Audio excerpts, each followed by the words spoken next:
Let's make some low-carb noodles for that lasagna we're making a little bit later. Start out with cream cheese. You're going to add 2 eggs. And you're going to mix that up, make it nice and smooth.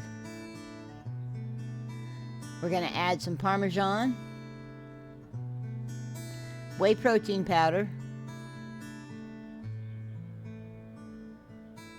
Now I'm going to go ahead and add some of that Italian seasoning at the same time. We're going to stir that all in. Add a little bit of salt. Stir that in. And then we're going to add our mozzarella cheese. And we're going to fold that mozzarella cheese in about 2 cups, so it's going to be quite a bit. Once it's all in, it's going to be kind of a thick batter, almost a brownie type batter, right on the edge of being a dough. Plop that onto your prepared baking sheet. I've got parchment paper down, and just kind of spread it out a little bit to get it started.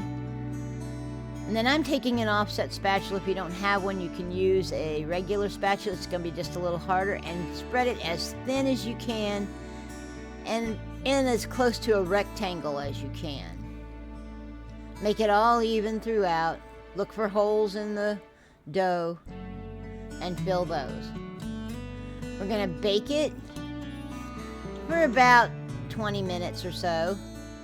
It's going to look like this when it comes out. You want it to just start to get brown. And then I'm taking a pizza cutter and I'm just cutting all the way across to make my noodles.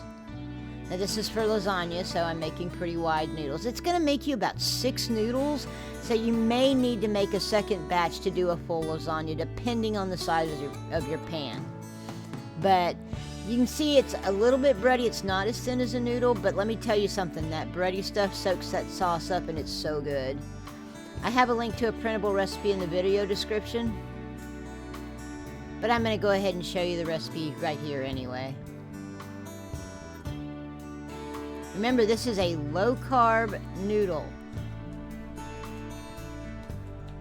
You've got 5 grams of net carbs per serving. Thank you for joining me in my kitchen. Please like and subscribe, and as always, have a great day.